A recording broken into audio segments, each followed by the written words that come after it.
Every day, a tiny country, slightly smaller than the state of New Jersey, makes international headlines. Many are negative because this powerful country is often at the center of the security and stability of one of the world's most volatile regions, the Middle East.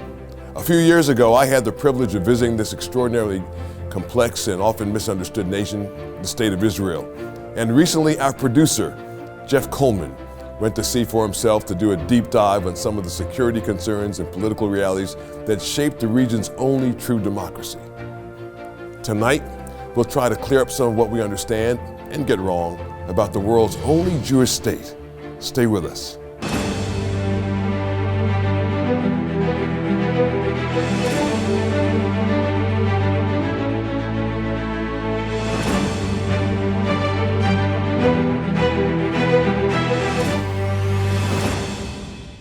As some of you know, our great producer, Jeff Coleman, grew up on the mission field in Southeast Asia and spent summers in Africa and South America. But he never traveled to Israel.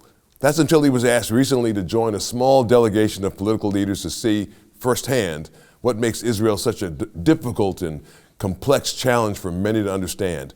Jeff and those traveling with him were given a rare top-to-bottom tour of Israel's security, political, and cultural landscape. I asked him to share some of what he's learned and, more importantly, what he's planning to do with what he knows, what he now knows. Jeff, give us some background on your trip. Why'd you go? Well, I think I told you off air, Israel was not necessarily on the top of my list, not because it wasn't. Not on your bucket list? I mean, it wasn't. It wasn't. And really, I think it was because I always thought of Israel as being a place I would never really fully understand. And so it was intimidating. It wasn't like you could go and visit and then you've cracked the code and you understand a people group, or you understand the historical complexities, or you get the politics of it. How does the country run? There was really no way for me to crack it. I didn't want the kind of Christian Disneyland version of Israel. I wanted to have an experience that was guided by experts. And so when this opportunity came along, I took it. There were 12 of us, American political leaders from around the country, some people who lead state parties, some who were in consulting, others who were elected officials or former elected officials. Democrats and Republicans? This was a Republican-only trip. The Democrats went the next week. I mean, that's unfortunately, even on issues like this, the way that facts are presented, or what the interests are of Republicans and Democrats, to build a trip that will get the people on the bus, it's even divided there. But so the impetus was an invitation. I said yes, and then went for a little over a week, but it felt like a month. Really, it felt that long because schedule was something like 8 in the morning Jam-packed to about midnight. And then I kind of added another layer from about 4 a.m., 5 a.m. to when our programming started, to explore myself, because I really wanted to meet people who were unscheduled and not announced and not on the agenda. So the hard thing for most people, if they're blessed to be able to go visit, is this is where Jesus was. I mean, this is where it happened. Yes. This is where Jesus ministered. You know, this is where he was crucified and rose from the dead. So there's that spiritual reality, right, and you're actually right there in the Holy Land where it all took place. And then there's the political reality of 2022. I mean, and how does that reconcile? I mean, are all Jews religious? Yeah. Do any Jews believe Jesus? That's great. Well, first, the Jesus walked here part is interesting because for centuries you've had people coming to Israel and staking a claim down and setting up shop. So, you famously have Constantine's mother, Emperor Constantine's mother, coming in and identifying, to the best of her understanding, what religious sites were. Here's where Jesus died, where he was crucified, and then kind of based on the cultural tradition of whatever sect or denomination comes along, there is a challenging site. So there's the Garden Tomb versus the Church of the Holy Sepulchre versus these other sites. So there is a bit of a tug of war. That's, for me, what was difficult to kind of understand. Here's one cool thing, a quick aside. They took us down into tunnels that are underneath a mixed Arab and Jewish community outside of the historic Old City walls. So are these new tunnels, or these are tunnels that go back? Well, it's a new tunnel. Remember, when you're looking at Israel, you're looking at a history in layers. Yeah. So they've gotten down to the layer of 2,000 years ago. Wow. And they were able to discover the pool of Siloam, famous from the Bible, which, you think of a pool, you think maybe it's the size of our desk here. Yeah. The reality is it's about 2 Olympic-sized swimming pools.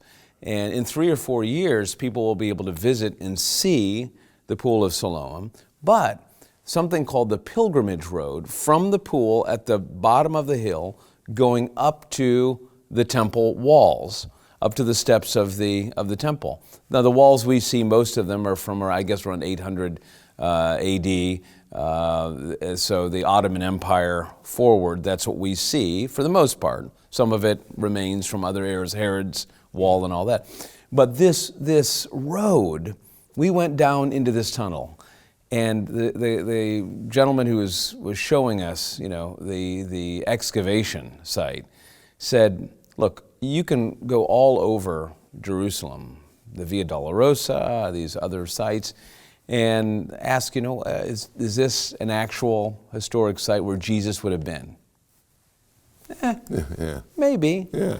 But he said, the road that you're standing on now, and it's a beautifully, perfectly preserved road, taken out of the mountainside, and there's people living still above this road. Yeah. Still living above the road, because there's no eminent domain. Right. So you can't just bulldoze and dig. Right. You have to do your dig underneath people's homes. And undisturbed, beautiful road with a drainage system, with beautiful berms on the side, perfectly laid out, giant stones, like the size of a big, decent road, that it would have carried pilgrims coming from the Pool of Siloam up forward into the temple for major. He said there's a 100% certainty. Wow, that Jesus walked that road? Jesus walked.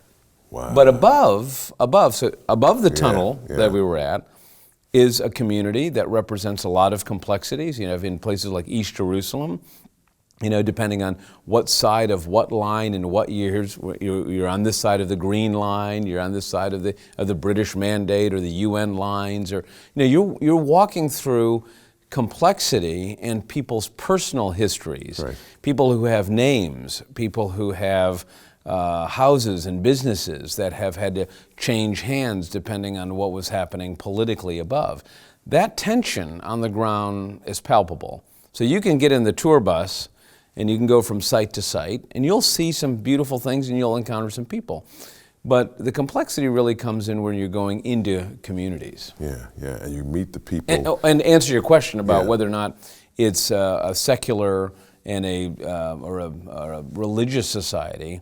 We were there on Shabbat, and the Jewish day of rest. And in the morning, we were in Jerusalem. Streets were quiet. People going to synagogue. People walking. Not a lot of traffic. Restrictions certainly on activity, and there's an elevator in your hotel room that reminds you it's automatically stopping at floors, so people don't have to use the buttons. That evening we were in Tel Aviv, along the beach side. Lively, loud, music blaring, a big party. Miami. Yeah, like any resort town. Like any resort town. And these two worlds live side by side. Now, where this gets complex to some degree is things like military service. Everyone in Israel. Who does that? Who does military service? Every young man and young woman, 18 years of age, does a couple of years of service, and depending on Is there a distinction between a Palestinian young man and woman and an Israeli? Yeah, they are not serving. They are not serving. So if you're living in the West Bank or living in Gaza, you're not serving in the Israeli Defense Forces. But if you are an Israeli citizen, you're not. If you're living in the West Bank, if you're living in any of the Palestinian areas, you're not an Israeli citizen? If you are not an Israeli citizen. So there would be some, I think there are some distinctions that would allow you to be an Israeli citizen and live certainly in the Palestinian-controlled areas, or the areas that are controlled by the Palestinian Authority. But the vast majority, as I understand it, of people there don't. But the tension comes in because there's an exemption for people who are Orthodox, and they don't have to serve. There are other, there's a subset of the population, religiously observant Jews who... Hasidic Jews? Hasidic, yeah, the Hasidic Jews. Those who are working in, they're going to school, they're going to yeshiva, studying the Torah. They are essentially praying for the country. There was this kind of idea, you've got the fighters and you've got the prayers in some way. But that population is growing. The population of Israelis who are not serving. Orthodox families are large, big, 8, 9, 10, 11 kids. Upwards. And the average Israeli family who is perhaps not from the Orthodox community, 2, 3 kids. Right. And so they're serving, but there's an exemption. So there's a cultural tension here. But here's what it also does, though. I think when you have that many people, 60-some% serving in the military, I walked away from that experience thinking, of my 4 kids, I hope at least a couple of them decide for military service, because what I saw come out of that are things like innovation. Israel is such an innovative, forward-thinking young country, and I think a lot of it has to do with the discipline and the focus and the sense of mission and purpose that comes from being in this tiny little country, and you have nowhere else to go. This is your home. This is the state that you have to defend. And the countries that surround it? The countries that surround it, I think one of the interesting things when you're looking at that map, it kind of feels like the distance between Jordan or Egypt or Yemen or Dubai, Saudi Arabia, Iran, Iraq. You're talking about drives, afternoon drives. Right. You went to the Golan Heights? Up on the border, the Golan Heights, right. West Bank, went to all these areas, and you think, wait a second, you're in an area there. If you read the newspaper, where yesterday or the day before or 2 weeks before, rockets were flying, or a bus was attacked, or the level of terrorism is up significantly. So we're looking at all these situations through American eyes and sometimes just simplifying it.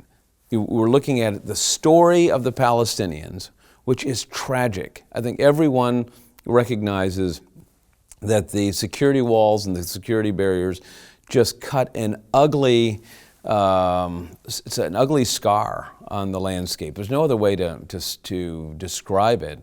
When you're up looking down on the city of Bethlehem, for example, historic to the Christian faith, and seeing a wall and a fence line and barbed wire go through, but realizing that same wall, because now it is going into the earth, the walls now go deep into the earth to prevent the tunnels, the terrorist tunnels that were. So you have a reduction, they say, at about 90% of the of terrorist acts. A few years ago there were the famous, the bus bombings and the Scud missiles and all of that. Right. So, but the individual acts of terrorism now have been dramatically reduced. But the trade-off, very practical. Your kids, depending on what side of the wall you're on, don't get to see the beach. Right. Or you don't get to see family friends, or you don't get to see people who Did you go to the beach? Did you go? Well, there's Tel Aviv, of course. Tel Aviv saw the beach. But how about the other side? How about on the Dead Sea? Did you go to that side? Did you go to Masada? We did go to Masada and the Dead Sea. I mean, the Dead Sea, of course, is contracting significantly because of how they're solving water problems and irrigation problems. But the area that's preserved is stunning. Masada. I know we're jumping all over here, but Masada is one of those places that I think you have to go. If you want to see the pyramids, you have to see Masada. All those people died there on top of this mountain. Correct. That's flat on the top, and it's a fort on the top of the mountain. The palaces. Herod had these palaces, elaborate palaces. I mean, one of the things you have to do, I think, when you go to a place of ancient antiquity, is you have to close your eyes and imagine to some degree. But you have to imagine not just the big historical events. I think what was so good, we had a wonderful guy named Uri Feinberg, who was originally from New Jersey and then immigrated with his family when he was very young, I think 10 years old, to Israel.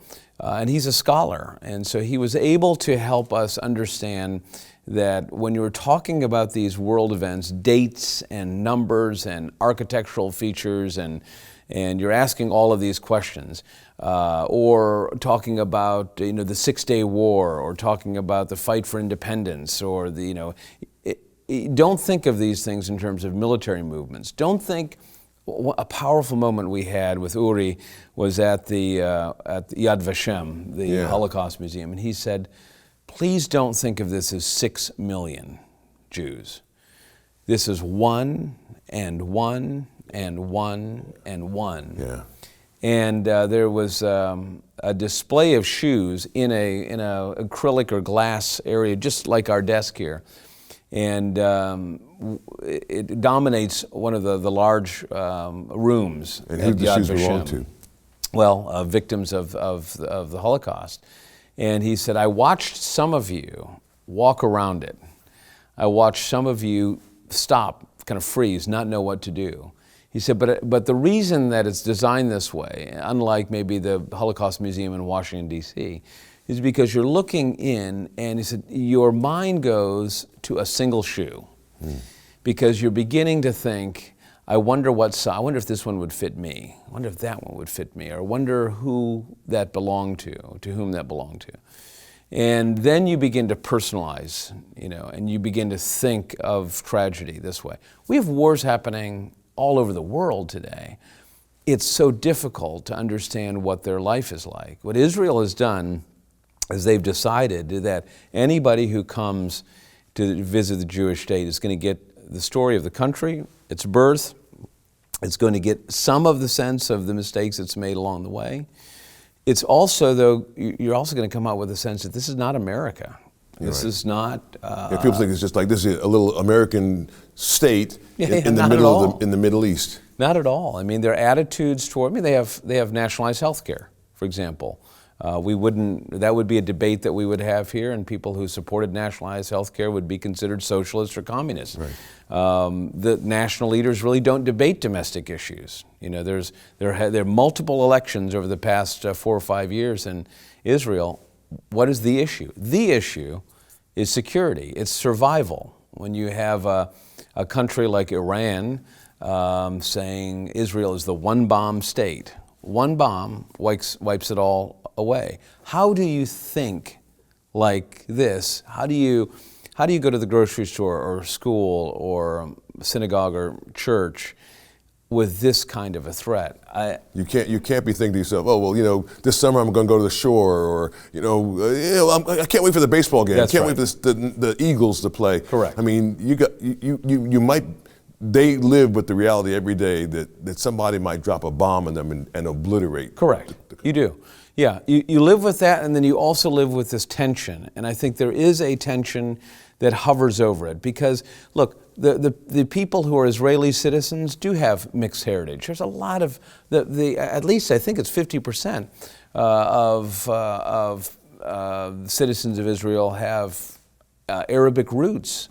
Because they come from all of the countries, all over the Middle East. The Sephardic and Ashkenazi Jewish people, is there any kind of a separation in terms of how they relate to each other? I mean, is there any kind of an ethnic divide there? Well, it was interesting. When we were arriving from Tel Aviv going into Jerusalem, there was and I don't know what the lead up to a holiday was, but it just happened to be that at 10, 11 o'clock at night, there were families, Orthodox families, all over, the communities, out late at night, partying, having fun.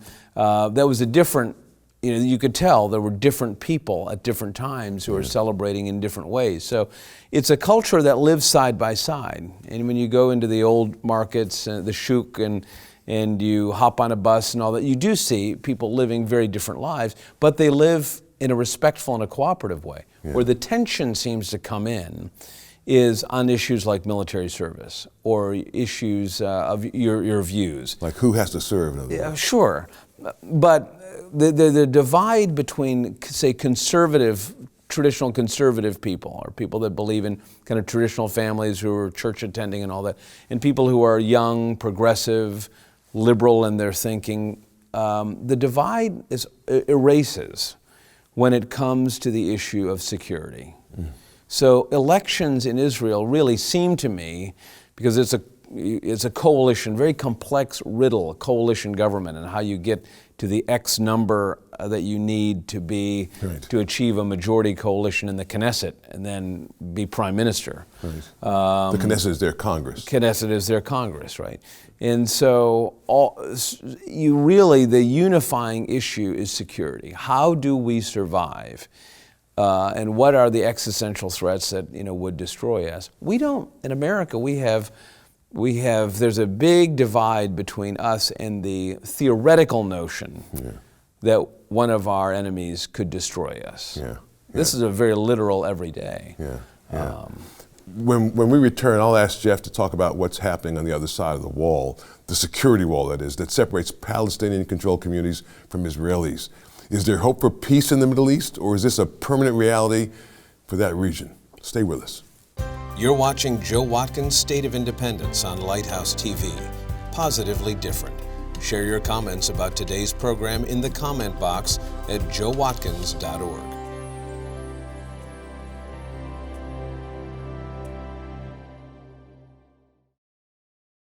Well, tonight we're getting a first-hand report from our great producer, Jeff Coleman, from his recent trip to the State of Israel.